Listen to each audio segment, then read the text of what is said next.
Episode 10 of The Hardy Gentleman. This was a lot of fun. This was a milestone. Just like your 10th birthday, you felt so old. I was like, okay, I'm an expert now. I've done 10 episodes. But this episode, we actually had Bryan Hardy on again. And this was a unique episode because we actually didn't plan for this one. Bryan was on episode 8 of The Hardy Gentleman.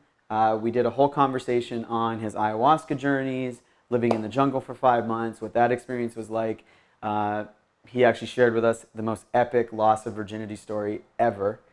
And then we left the room, the podcast studio room, and he started saying, I missed the most important thing about how important it was to break my porn addiction when I was in the jungle. So I looked at Colin looked at me, I looked at Bryan, I was like, well, we got more than enough time, let's shoot another episode. So this episode is actually sort of a part 2 to the original one in episode 8, but we really dive deep into the whole idea of porn addiction and how so many men are actually suffering from this pretty much unknown ailment. So sit back, enjoy. I hope you get some good things out of this on episode 10 of The Hardy Gentleman. There'll be more for sure. Okay. Today on The Hardy Gentleman, we're met with Bryan Hardy. To be honest, this is actually like an add-on episode. We finished the first one with you, and then we started having a really interesting conversation, and we were like, let's just do another one. So we were talking about, actually, in the last podcast, about your 5-month journey into the Amazon, and one thing you didn't really touch on was that you were completely celibate for 5 months. Mm-hmm. And not even in the celibate in the sense of like no women, like you were just completely celibate. No masturbation. Yes. I was getting to it. I was painting the picture. Thank you. No, remember what happened on Marnie's episode, 30 minutes? So, I think, a lot of men listen to this podcast, and porn addiction is becoming known to be real. And I think a lot of guys don't even realize they're addicted to it until they don't have it. Mm-hmm. So tell us how that experience was, being in the jungle without any porn. Yeah. Like I was saying, it's the biggest gift I received that I had no idea was coming. Or not coming. Or not coming, as it were. Yeah, so when you're doing a traditional shamanic apprenticeship, right, which is what I went down there for, you're doing a dieta or a series of diets. And when you're doing that, you are eating a very bland diet, very basic. You're having like yucca root, green plantains, little small fish, no salt, no fat, no sweet. Some a little bit of sweet, but no sugar. So very bland, and that's the point, is to really take away all stimulation except the jungle and the medicine and the plants. So you're to meditate with the plants. You're to not even think about sex, right? Not even to go into those fantasies, not to masturbate, not to, in the truest sense, not to even be around women or touch women. All as a way to really, it's a sacrifice that you give to sort of say to the plants, this is what I'm willing to give up. I'm willing to give all this up so I can learn your gifts and share that and be a worthy sharer or vessel or medicine man, as it were. So that's sort of the context. So a week before going down, I had to start this, right? So I stopped smoking weed, stopped masturbating, stopped looking at porn. And porn and masturbation had been a present thing in my life since the 6th grade. Probably the 6th grade was the first time. And my friends told me what the whole deal was and how you could do all this. I'm like, what? That's crazy. Did we have the internet back then? There was definitely the internet. When I was in the 6th grade, I'm in 91. Oh, right? Okay, yeah. So 6th grade was youngin'. 6th grade was there's some stuff out there. We had to use Kazaa or or LimeWire. We would We had to use DirecTV illegal satellite. That was But yeah, anyways, go on. So something which had plagued me for many years, and I grew up in a quite a You sneezed on the truth. Quite a traditional Christian sort of, which is very repressive around sexuality, very controlling, very fear, guilt, shame, all that sort of heaviness. So that was always present, and so the sexual outlet was porn and masturbation, and that just became normal. I think for many guys listening, they think, oh, that's just the way it is. There's nothing wrong with that. That's just the way it is. Not understanding how disconnecting that can be to real love and connection and intimacy, and to healthy brain chemistry, right? To not be like dopamine resistant because you're always hitting the dopamine button, and then to be with a woman in real life and have that not be enough for you. So sorry, just one little break. What is dopamine?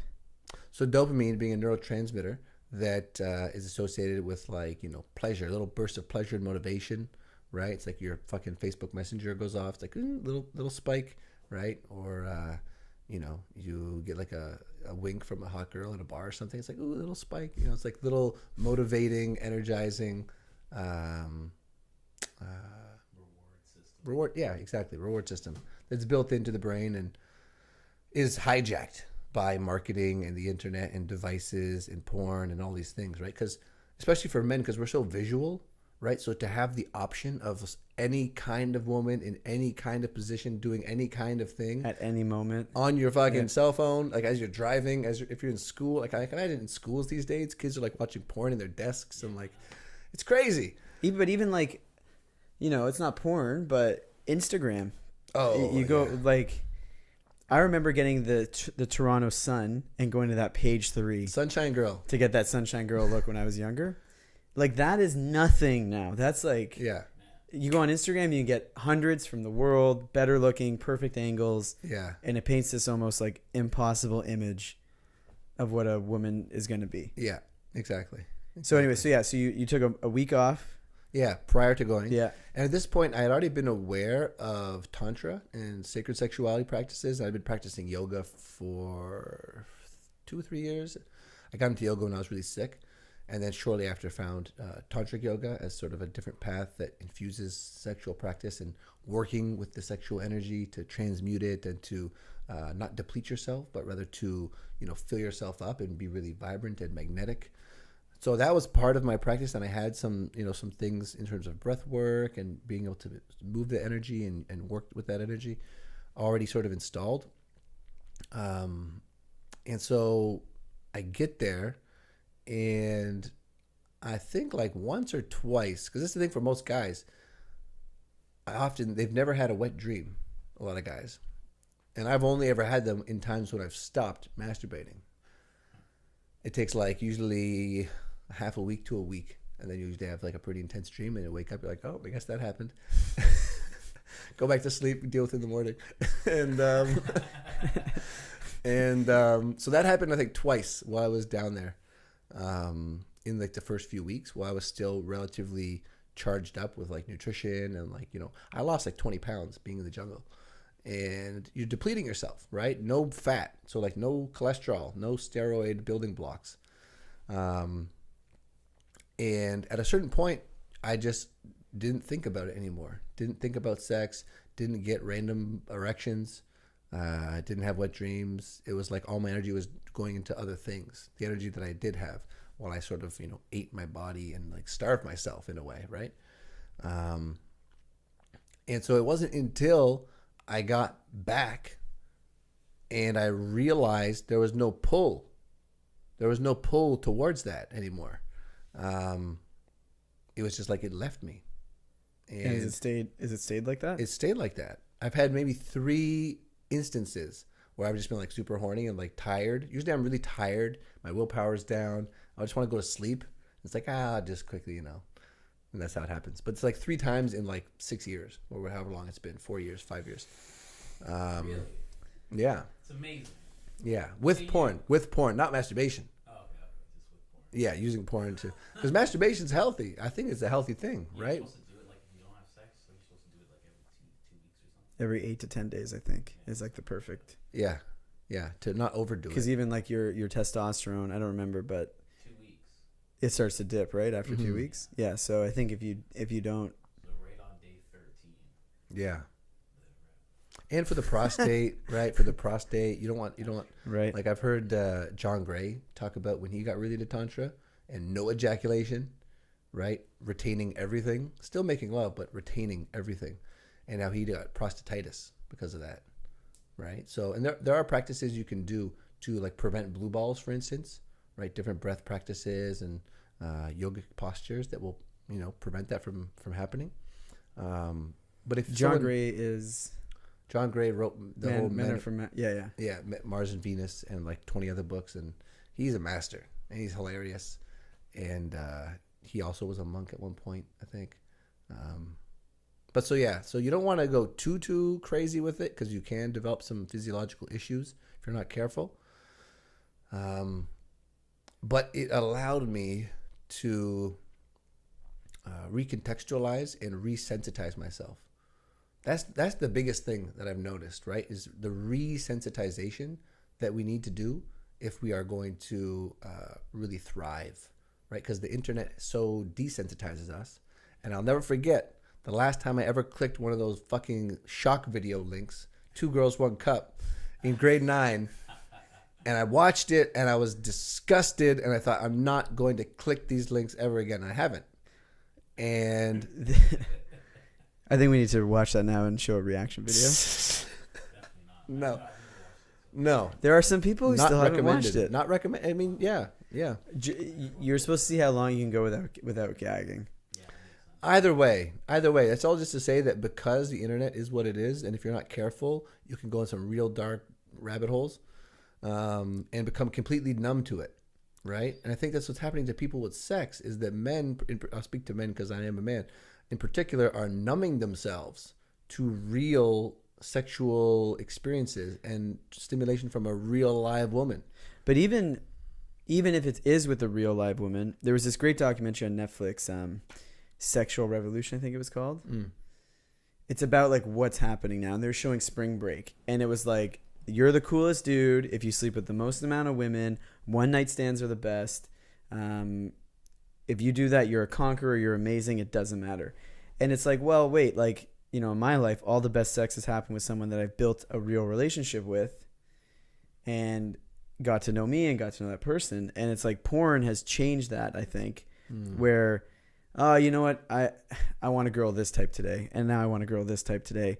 And Sadhguru, actually, I was reading a post about him, and he was saying that your body never forgets. Your mind might forget things, but your body never forgets. So if you train your body constantly to always go to the next woman and the next woman and the next woman and the next woman, how are you ever going to have a fruitful relationship?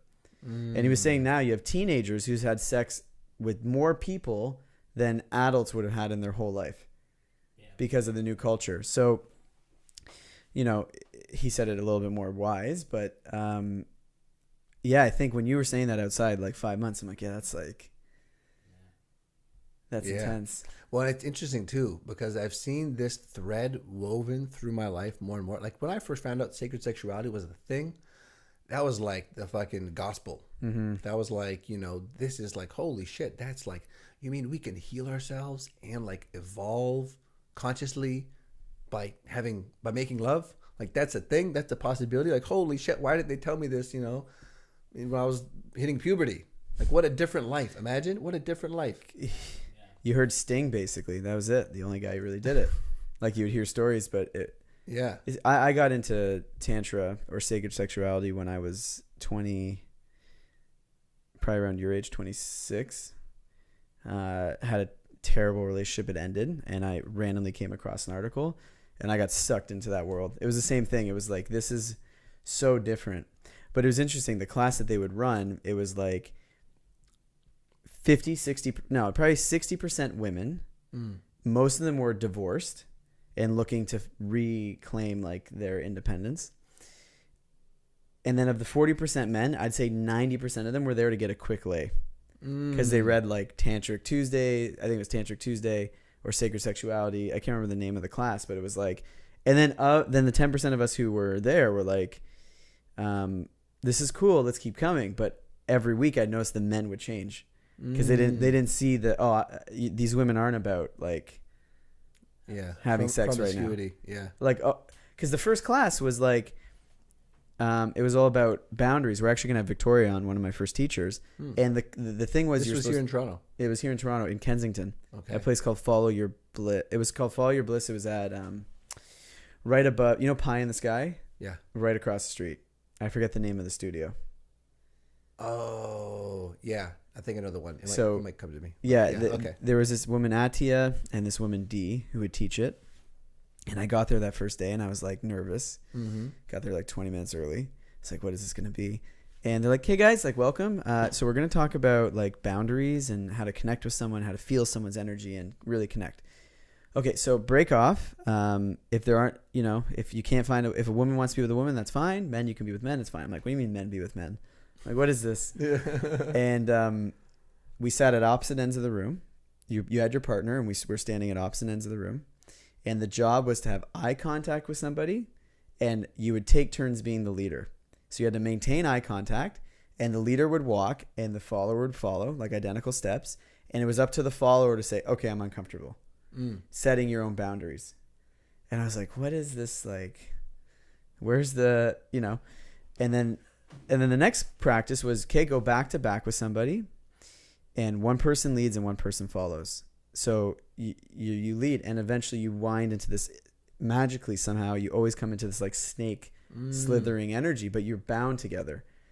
And I was like, this, you know what, I'm going to give this a try. So I went for about 2 years, like every Tuesday. But yeah, it totally reshaped that idea that like, you said it outside. What was the words that you used? It's like getting, like it was like taking sex, or what was the word that you used? You're like, most people are trying to do transactional. Goal orientated sex. Yeah. Yeah. Where it's like, yeah, I'm going to get laid. Or I'm going to come. Yeah. Or I'm going to make him come if you're on the other side. Yeah. And, yeah, this podcast is, mostly for men. I think this is a cool, like I'm happy we're having this discussion to reshape that. Mm-hmm. So when you came back 5 months, your first thing wasn't to go on your laptop, www.pornhub.com? No. I mean, so after I left the jungle, I traveled for 2 more months. Yeah. And actually, this is an interesting story that I can share that I think was almost like the universe saying, like, good job. I was like rewarded. It's like I've been so disciplined and so, not cut off, but like, not driven by that urge, that actually a woman who had come down to the retreat where I was staying to volunteer, and I had been teaching her yoga in just like our off time, teaching her yoga, just hang out. She's a nice girl, also a Christian, had just very recently sort of become sexually awakened. And clearly there's like this chemistry between us. And so I'm teaching her yoga. We're having a good time. She's having crazy ayahuasca awakenings and like reporting to me that she's contorting her body in all these insane postures during ceremony. And she's never practiced yoga. It's just like the medicine took over her system and is like moving shit.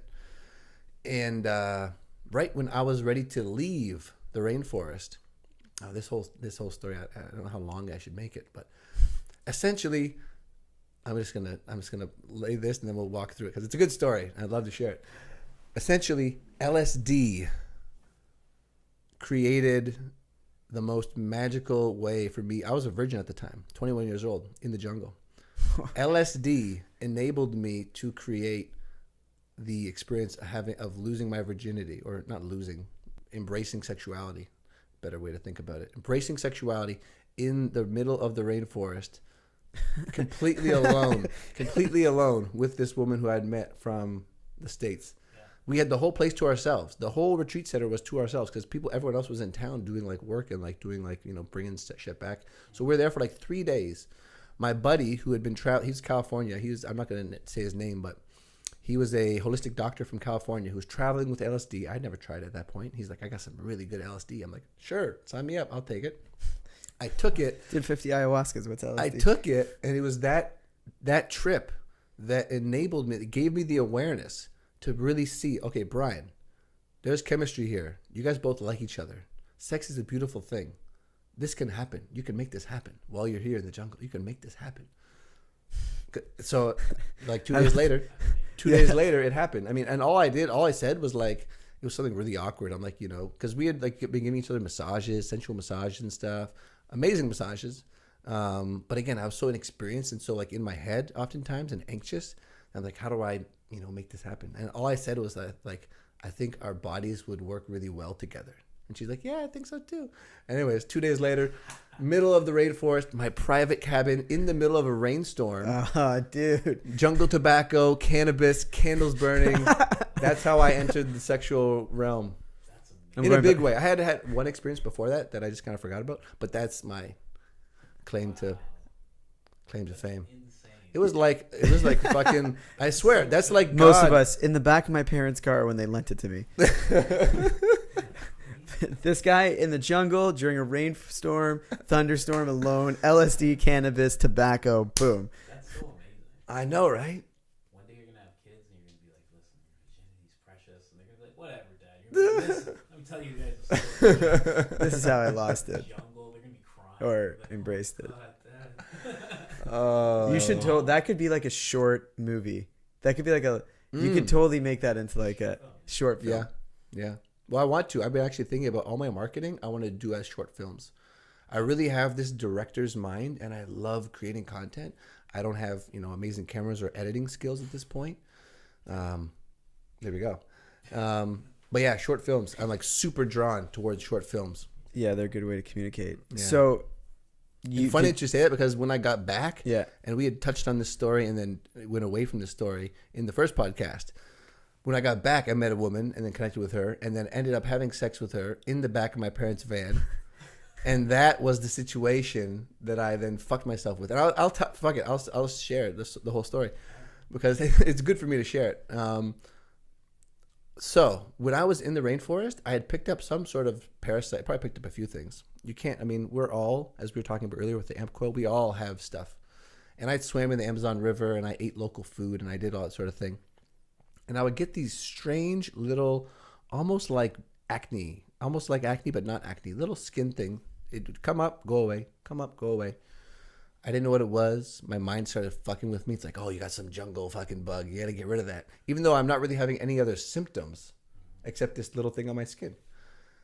And I'd never seen it. I never seen like someone close to me get it. I don't have any reason to believe it's contagious. I had gone to the tropical disease unit downtown to get tested for STDs and everything. But so anyways, I was waiting for those tests to come back as I met this new woman, this new girl. And then we had this first date. I wasn't anticipating having sex with her on the first date. You're like, I did the jungle stuff. This is nothing now. But yeah, well, it just flowed so well that we ended up there. And man, this story, I gotta tell my parents not to listen to this. They're not gonna listen to this. Anyways, Be like part two. Yeah, not for you guys. But I think it's beneficial to share because people I'm sure can relate, and it's just funny. So I was still figuring out what that was.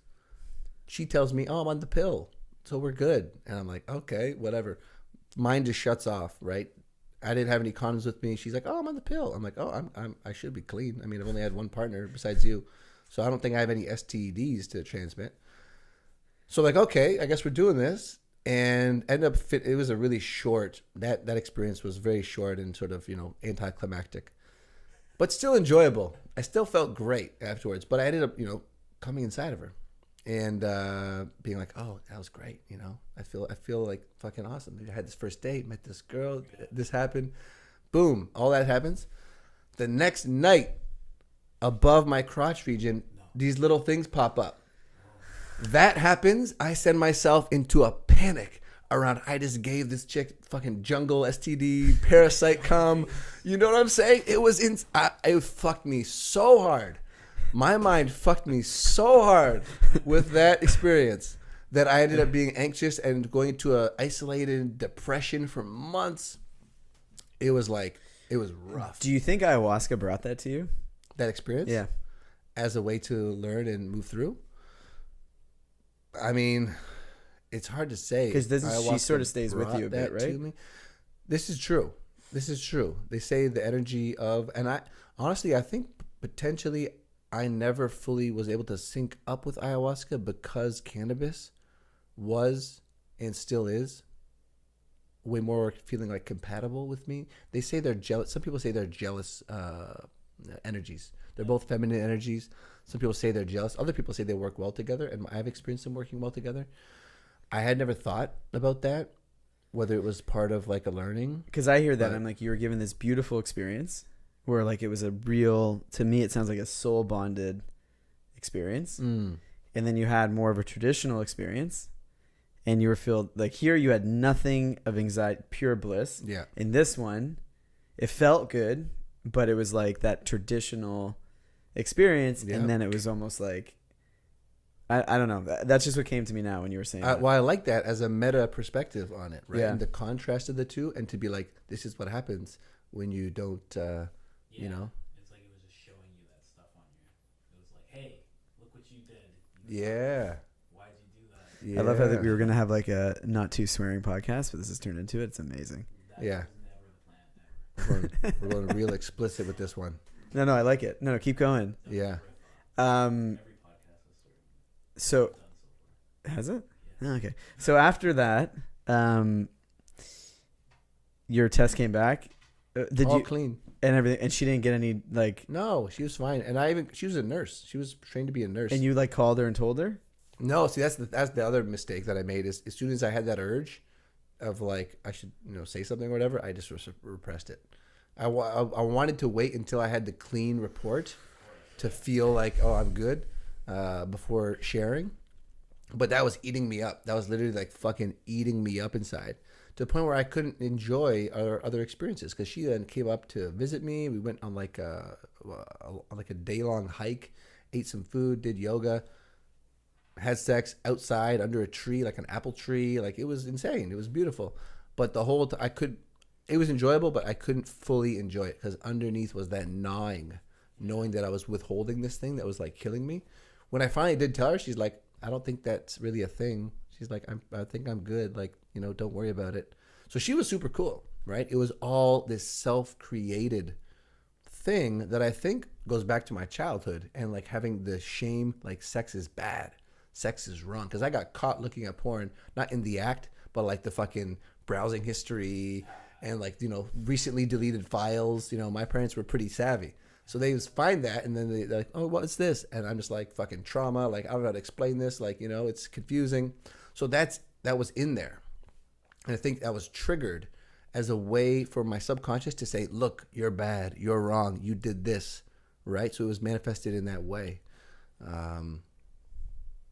Really trippy stuff.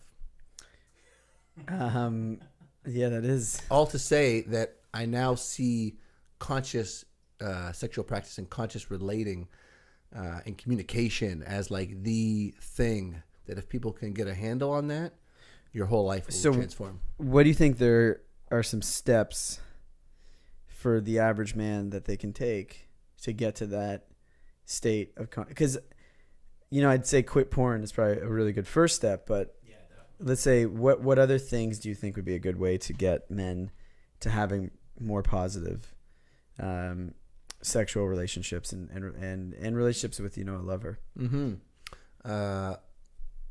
There's some books that come to mind. So The Multi-Orgasmic Man by Mantak Chia, which is I'm reading that now. That's funny. okay. Yeah. So that's a great book. And when men can understand that there's this whole deeper level that's more satisfying and more vitalizing than the traditional way, I think that opens their awareness to, oh, there's like a better option I can work towards, right? Because if you don't know, you don't know. So doing some reading on the topic to see what's possible for our bodies and for our energy and for our health when you use these practices, I think is a good starting point, right? So do some reading. The other thing would be, again, cutting porn and/or as a transitionary step, because this is what I did, was I would still have that habit of looking at various things online to be excited, but then practicing the transmutation of that energy. And I found a YouTube video by a woman named Jaya, who is an amazing she's a somatic sex therapist, amazing teacher, been on a ton of podcasts. You can definitely find her stuff online. And she had this short video called How to Fix Premature Ejaculation was the name of the video. And it's essentially just, if 10 out of 10 is you're going to ejaculate and come, no point of no return, you stop at like a 7.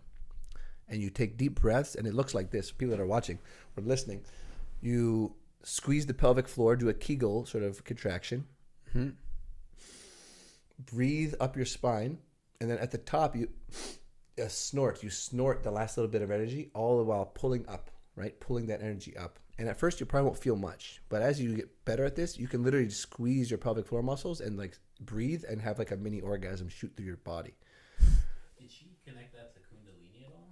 It's like what you you can't not connect the two, right? And I was actually speaking on my own podcast with a woman who's a tantric coach and sexual empowerment coach, and she said that Kundalini is white tantra. It's the white tantra. There's like red tantra, black tantra, white tantra. Apparently Kundalini is white tantra.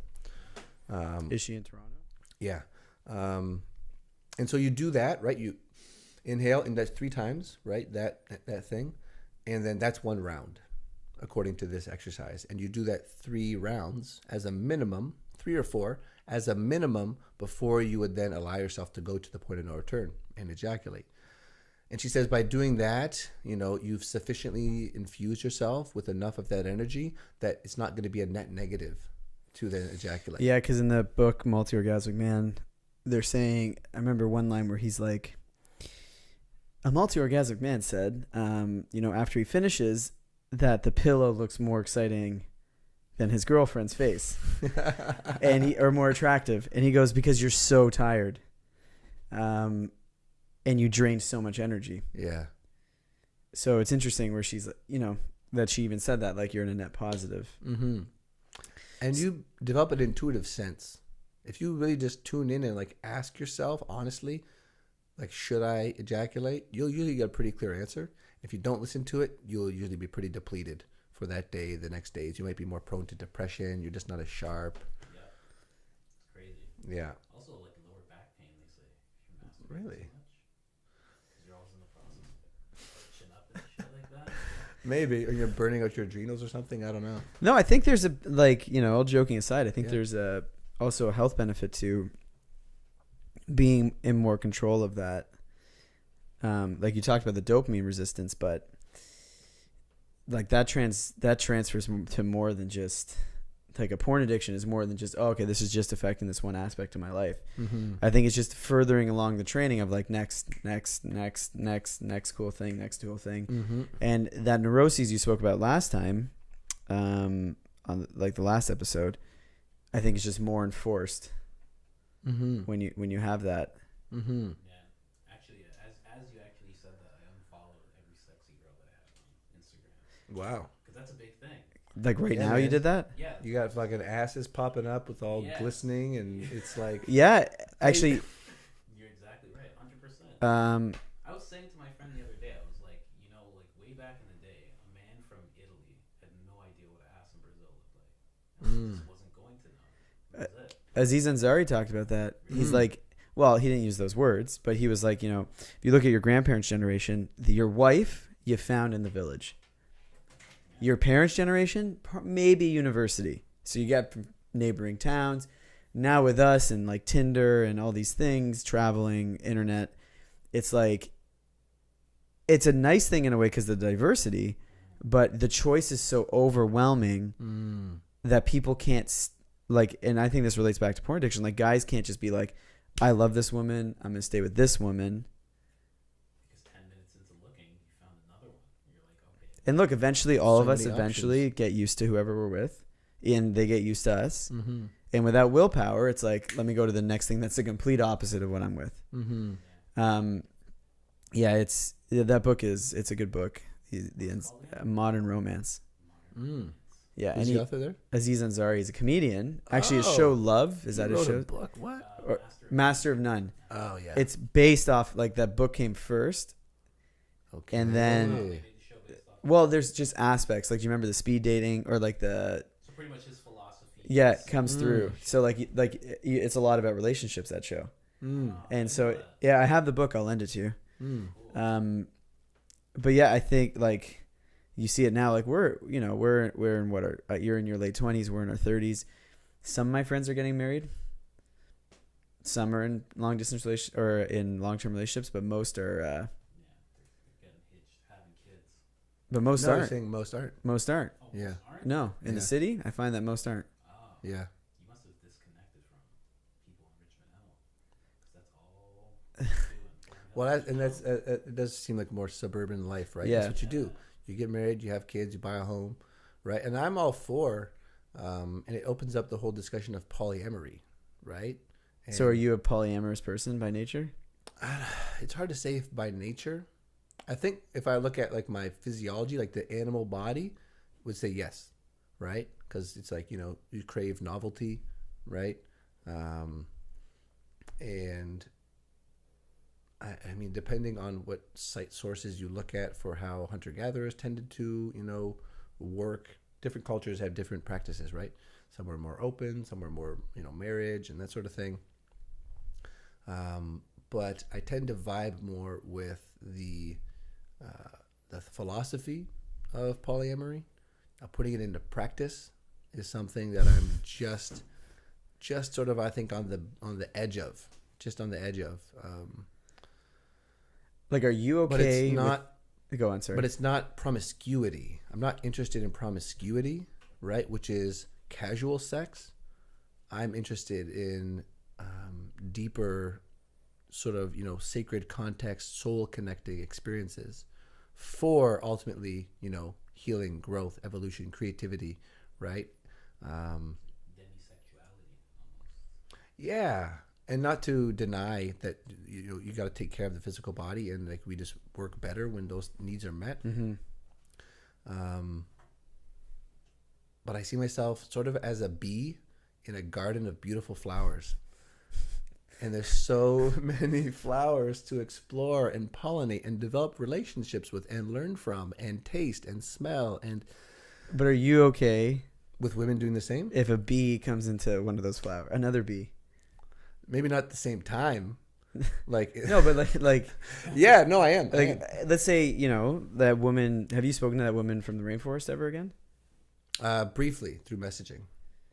Yeah. So let's say you had that great relationship with her and she was here and you guys had that loving relationship, but then she found Colin, let's just say, as an example, and they built that. Would you be okay with that? It would trigger jealousy for sure. Yeah. And that's part of the process, I think, of getting over that, right? Getting over possession, ideas of control, ideas of if you have something with someone else, then that doesn't leave any for me, right? Like zero-sum games, which I think are not necessarily true, right? I think that the love two people share doesn't take away. They can amplify, maybe. Yeah. Right? And because different people have different needs and have different outlets that they want to express and explore. And so if it's being done in a really honest, authentic, transparent sort of fashion, then I'm all for it. And that said, I am sure, I mean, I can speak to this just very recently, having had a experience with a lover, very deep, connected, beautiful experience.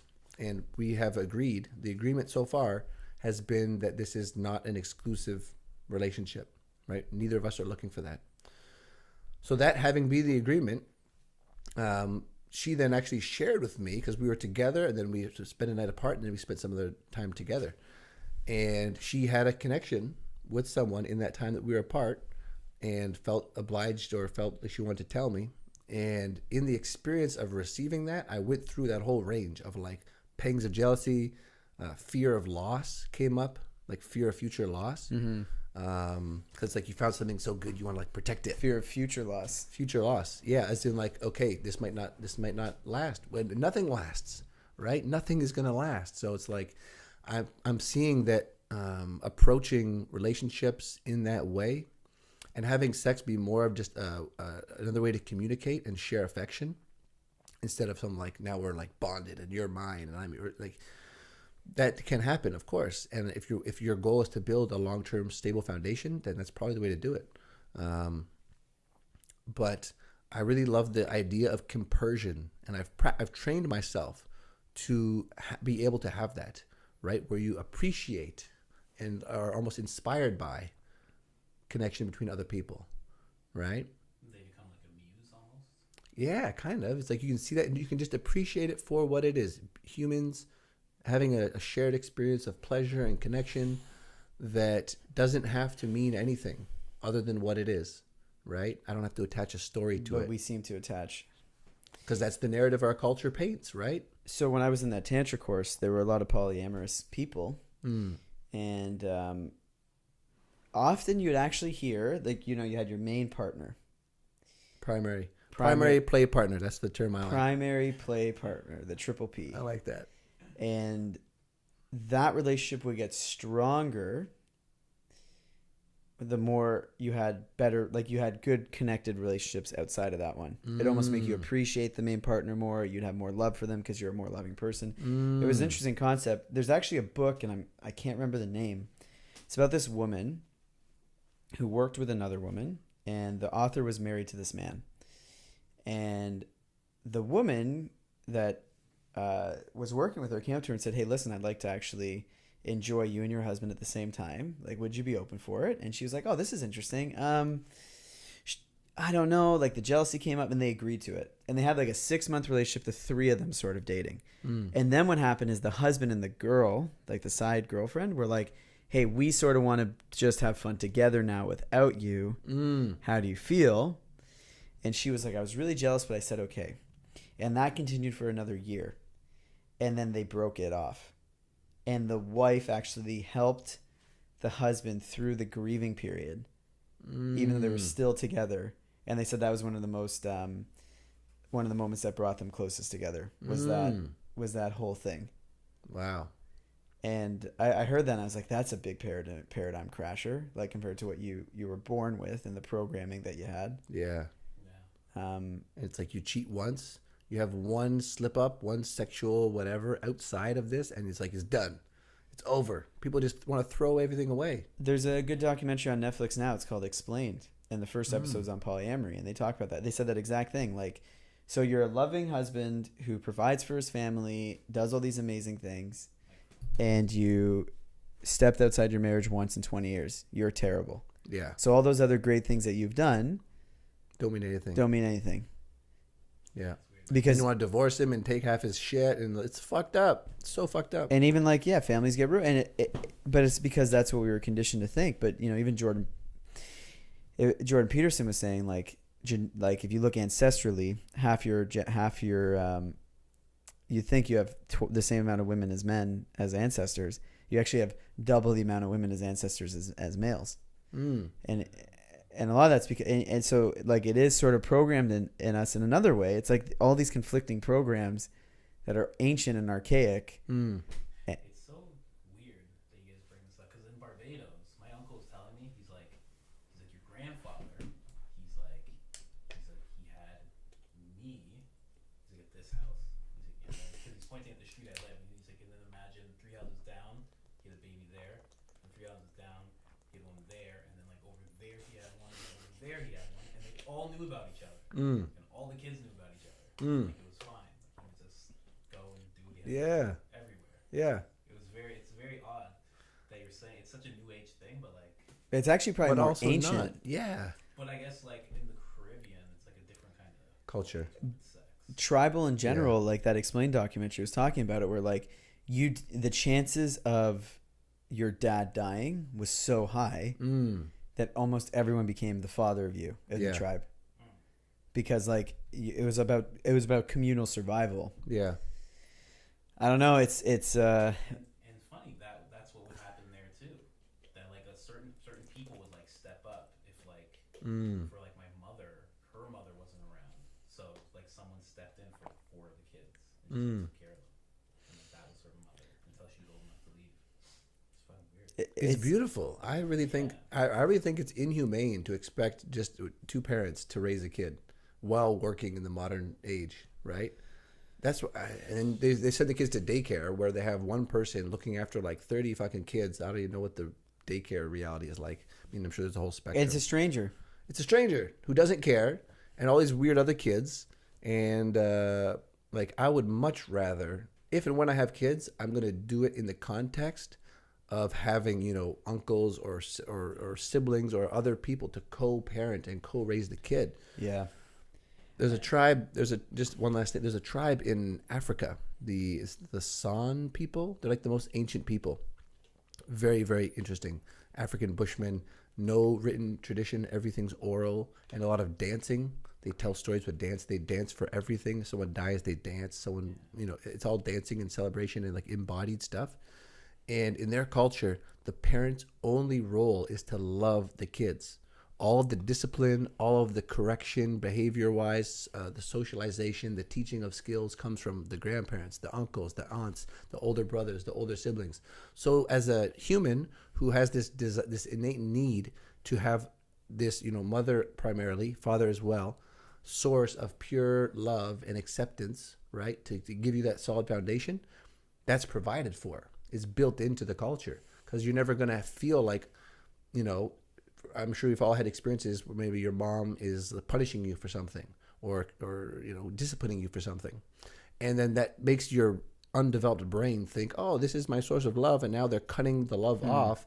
Fuck, I feel like abandoned. I feel traumatized, That's all happening. Mm-hmm. Wow. That's another thing like that I think of with Barbados. My uncle told me my grandmother, or maybe his grandmother, but one of them, if she lived right by a school, like almost like as close as like the back that deck is. Yeah. So anytime she'd see someone misbehaving, she'd beat the shit out of them.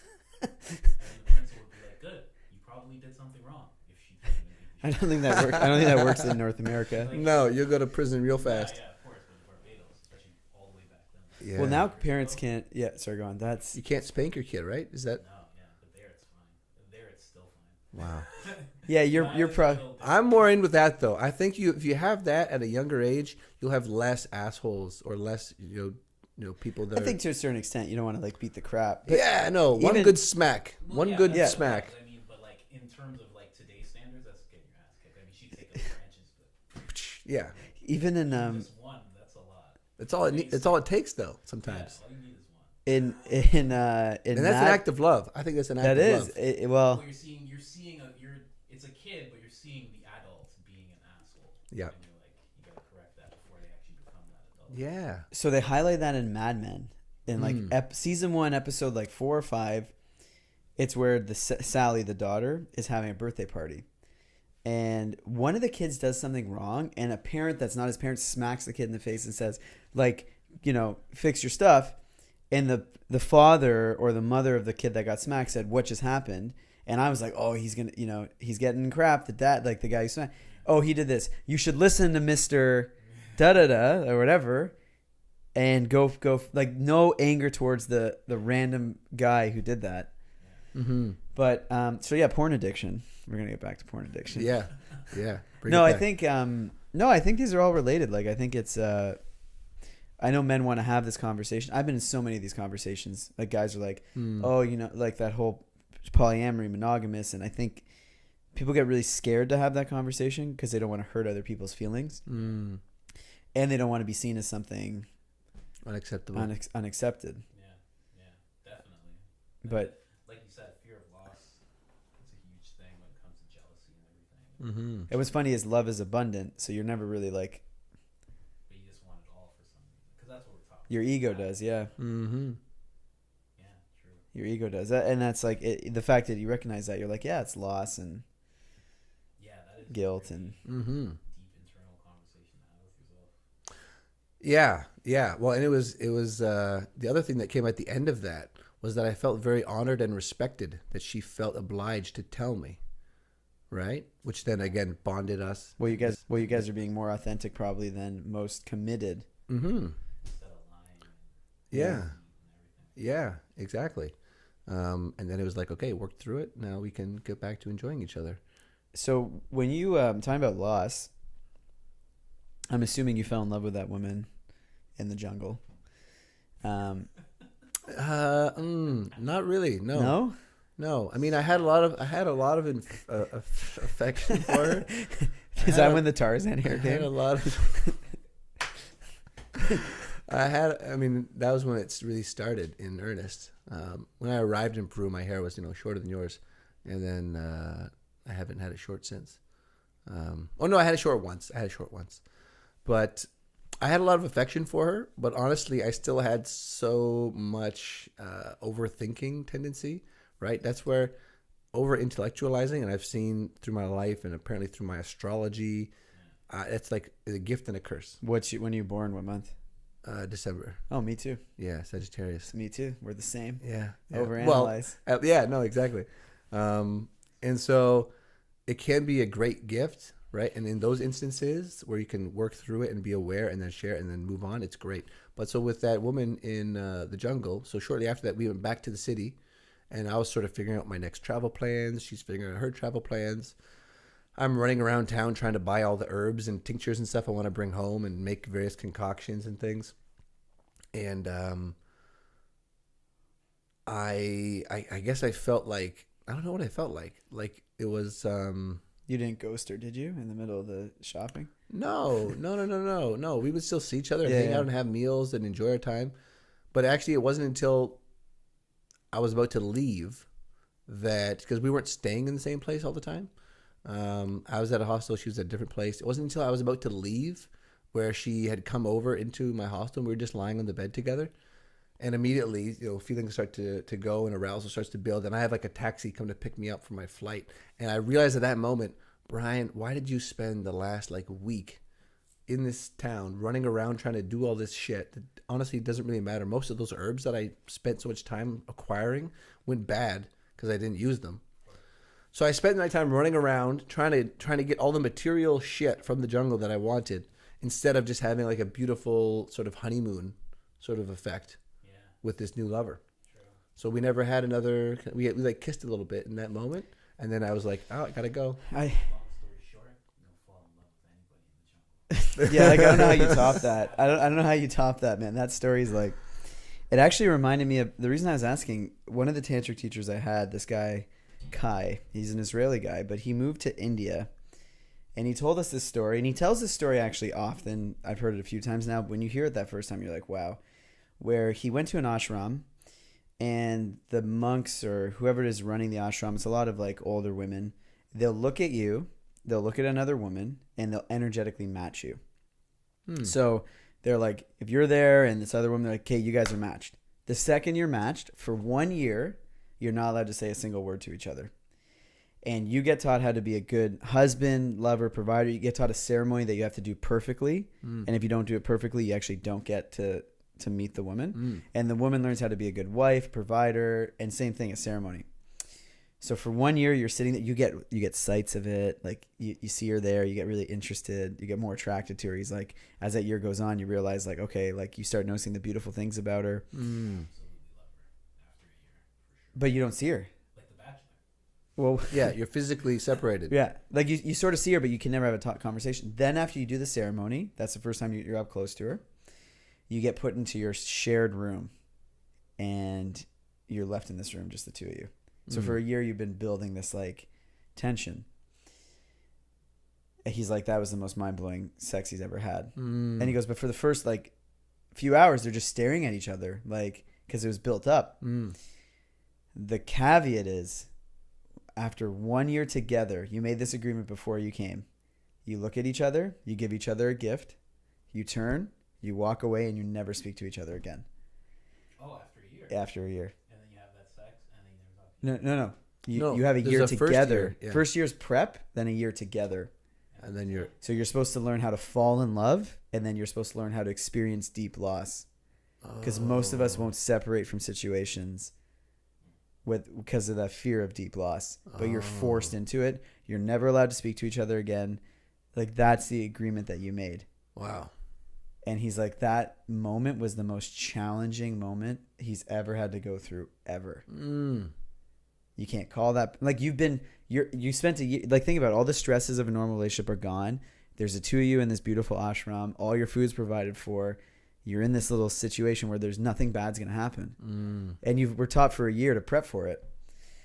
So it's like this amazing relationship, and then it's taken away from you.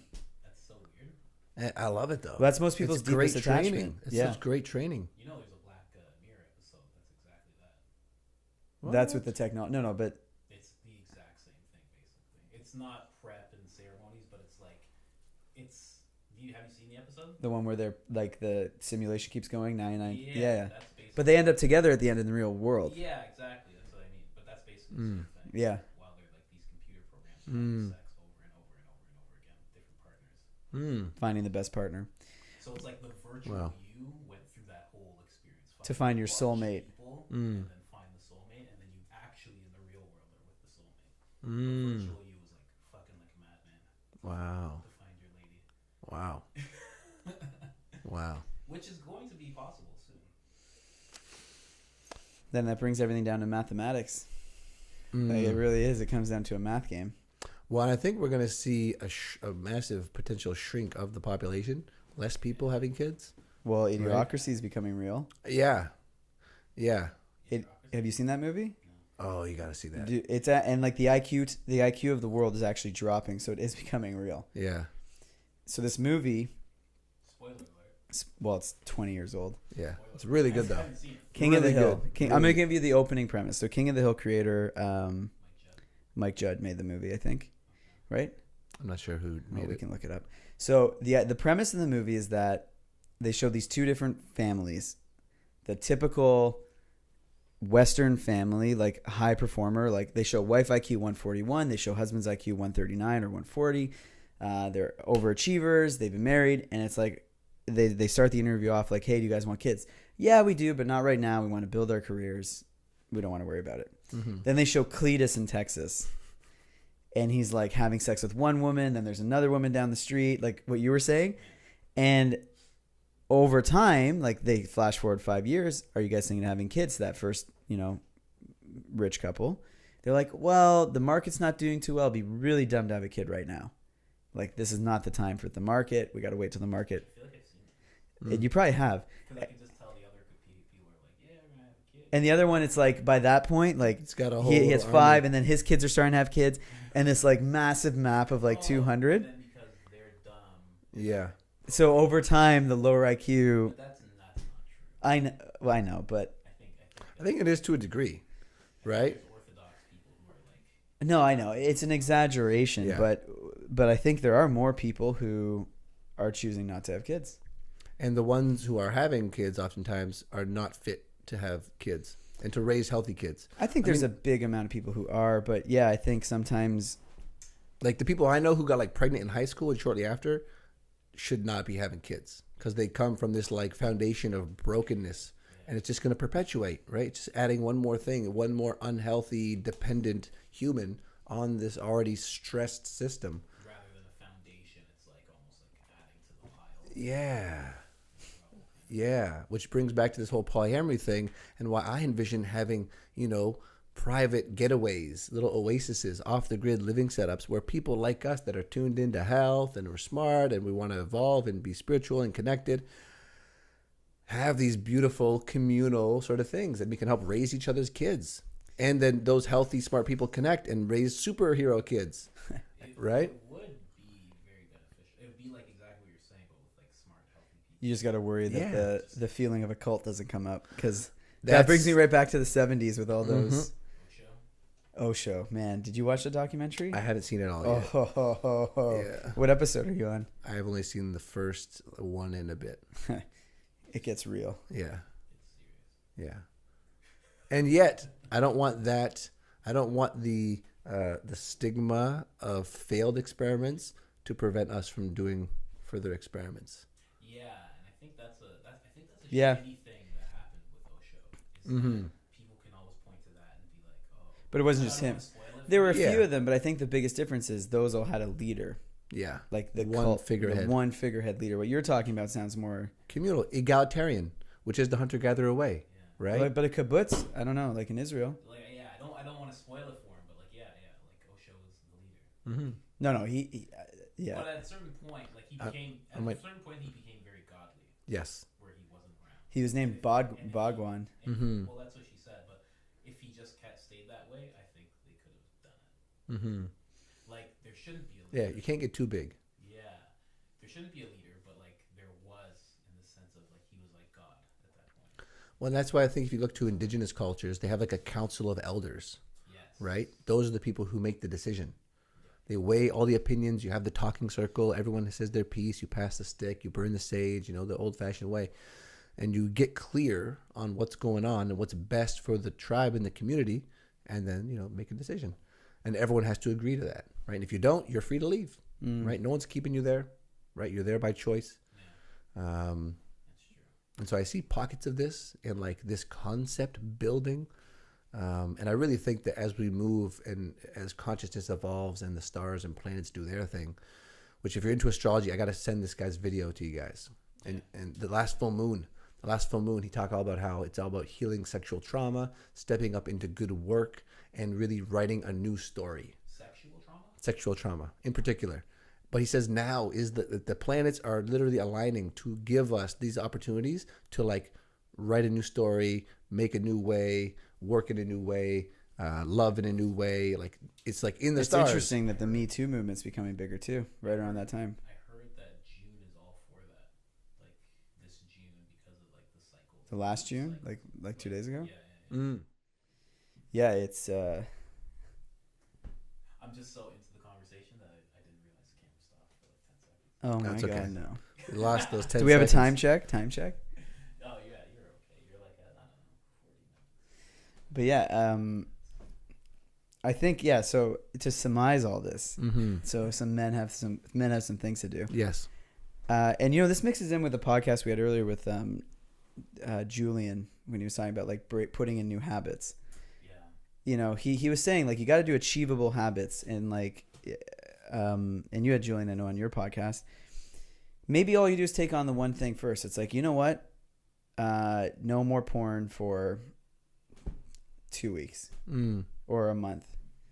Or, when I was reading... like 3 days. If you're like jerking off twice a day to porn, try and go like a day. Do you know what 2 days, I was 3 days. reading one article? It was an addiction article, and they brought up porn addiction. They go, why don't you try just watching the same porn? So stop tricking your brain into like seeing all these random ones. Just watch one, and he goes, don't fast forward to any parts. Push play, and you sort of... Don't fast forward. Oh, That's like the willpower. whoa. Man, my That's hand what he just said. be He reaching goes- for the mouse. Like, No, just like- I got to you know? find that article. I read that. It was about all different addictions, but they But were I could- saying... That makes sense. And it's like, because the biggest thing you want to do is you don't want to keep overloading your brain with all these different... 100%. I find like when I just focus on my girl, like, because I've masturbated, obviously, but the times that I think about my girlfriend are the best times for my relationship and my. If I'm gonna be doing like if I just think about her, it's like so much better. Because I'm into her. It's like that year of like prepping for something, and I see her after a week. I'm like, oh shit, there's the chick in my dreams. There she is. It's that kind of thing. Yeah. Man, can you imagine going through that experience, though? 5 months. No, the 2 year thing The 2 year thing. in Oh, India. that, He went right after the military in Israel. Wow. I wouldn't. Yeah, I guess you can go through that. I just wouldn't like it. No. You would come out such a more developed person Yeah, now, exactly. right? And then you're in touch with the realities of life. Everything's gonna come to an end. Everyone's gonna die. Nothing lasts forever. Like, Your but attachments. and yet it can be so beautiful when you appreciate it and do it right. So beautiful. I remember my brother told me that actually. I called him once. I broke up with like my first girlfriend. I was bawling. It was his birthday like 2 days before. I'm sorry, I missed your birthday. And he's like, shut up. He's like, what's wrong with you? He's like, that girl break up with you? I'm like, no, I broke up with her. He's like, just relax. He's like, that's what's supposed to happen. I would never have met Audrey, which is his wife. He's like, I would have never met her if I was with the shitty girl that I broke up with before. Imagine. Now she's the best thing. He's like, so this is good. He's like, don't worry. Like, Yeah. It's gonna happen again. Yeah. He's like, you think it's never gonna happen again? You're never gonna have sex again? Don't worry. Yeah. Imagine being married. Like my first real girlfriend, in my mind, I was not treated well in that relationship.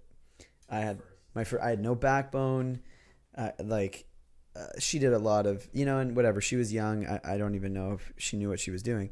But a real conscious thing in my mind was like, no one will ever date me. I have to hang on to this one. And I probably put 2 years wasted. Like, okay, let me get back with my language. It's not wasted, but Holding on. it's funny. My mom said, she's like, there was one point where you're like, I want to go. And I'm like, because I would talk to my mom about it. And she's like, and then like she started faltering and you're like, no, I don't want to go anywhere. And it's a bad habit. It's a bad habit that gets enforced. Yeah. And, but if you get forced in that 2 year situation thing, I don't think that's ever going to happen to you again. No, yeah, you'll always be able to walk away. But I mean, even, I don't know, for me going through that breakup and then like another one, it's like, I'm there with that now. And I guess it is kind of the same. Actually, you know what? Yeah, it is better to do that. Because then you waste like 2 years. I wasted 7 years the first time around. So fuck that. Yeah, Wow. if it was 2 years, done. Well, and again, And you're in India, you're at an ashram, the Yeah. weather's nice. Yeah, but again, not to say wasted necessarily, No, right? that's why 'Cause it's learning. There's learning, and there's a reason you were there. Right? Yeah. Yeah, that's true. But totally. And think about how many people are in those situations, and they'll just settle. They'll just marry that person, just because they're scared. They're like, oh no, who else is gonna love me? I don't want to have to date again. Yeah. I don't want to have to be a fucking, dynamic human. Oh, that's another thing I think Keep guys should learning stop. and growing. Let's put that in the challenge. So stop Tinder? porn, or maybe do that other option. Yeah. And cut out Tinder. Like you look at zombies when That's you're a big out one. now. They're zombies. Yeah. They're just swipe. I don't think Yeah. it should be cut out. I think you should use it more constructively. If like it, because I've done. Yeah. I've just gone like that. And just I've never, swiping. I've spent like 3 days on Bumble one time, and that was it. Never had Tinder, and I've always found if you just go and do things that you're interested in, there'll be other people there you can talk to. You go to for me, any guy listening to this, man, get into yoga and read books. Yeah. You're gonna have an abundance of women at yoga studios and in bookstores, And cycling apparently now. cycling too. Sure, why not? And it's better for because They're healthy habits. I was okay, you're right. If you use this properly, if you use Tinder properly, Yeah. but most guys are just honestly like dot dot dot dot dot. Until it stops. Yeah.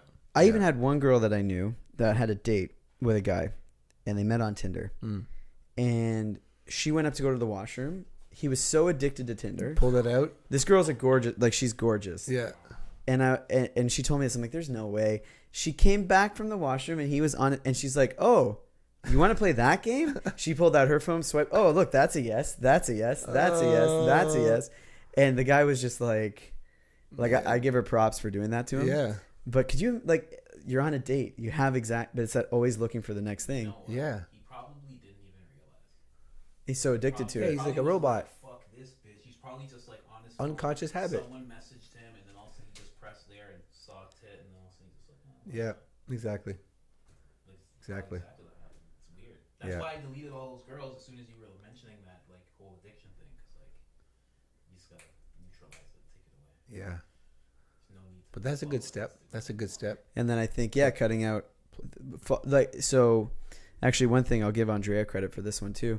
She, to, help people through social media stuff, she'll say things like, look at whatever you're looking at. What feeling gets invoked?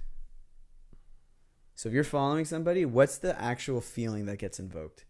So if it's longing, jealousy, I wish I had, unfollow. Why are you going to put that into your space? Like, it should be like, oh, that's really cool. I want inspiration. It's something different. But most of us aren't following people for inspiration. We're following for some other need. And I've been cleaning up my Instagram pretty religiously since then. And I think how many people I follow got cut in half. Yeah, I was at like 1,200. Now I'm down to 200. There was even a guy. I'm gonna go down to like maybe 4. Just like closest friends who actually care what they're doing. Yeah.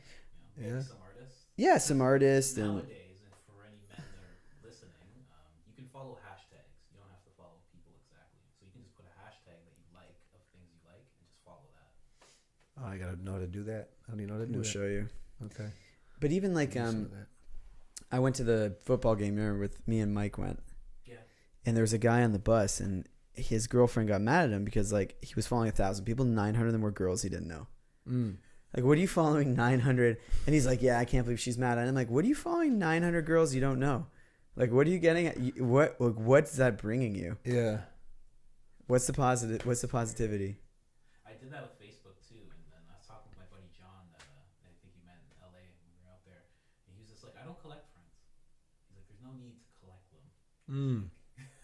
He's like, if I love them and they're my friends, like I'll have them. Like I don't need to collect somebody who 9th grade math we did together. I think people are using it more for business now, but it's still, you're right. It's like, But if you analyze a lot of maybe people like within like business circles, a lot of regular people are not. They're just maxing out the followers just so they have. It's like a trophy. Like Yeah. sometimes. Yeah. It's weird. yeah, I'd sometimes go through like Facebook cleanings. Facebook's not as like punch you in the face as Instagram. Like Instagram, you're following and like they're just photos and photos. But I started this new thing too. Again, actually, literally since we spoke to Julian, where I delete Instagram from when I wake till 5 o'clock in the afternoon. I give myself 2 hours of possible Instagram time between 5 and 7, and then I delete it again. Because I did that in Cuba. That's smart. I'm gonna do that. like, so it's not like, oh, I'm going cold turkey, because I'm not going to be able to. But like, limit that to like 2 hours of potential Tinder of Instagram time. But that's not like I'm going to be 2 hours and just keep going like savagely for 2 hours. But yeah, I think that cutting that out, because going the cold turkey way that you went would be hard in this. For a lot Yeah, of to people. still live here, right? That's why I like the contrast those things can give you, but you have to remove yourself from the environment, right? If you're still in this setup, then you got to sort of make it work. But Yeah. that's why it's a lot easier to be like a monk for a little while, right? But that's like you come back to the real world and what's actually changed.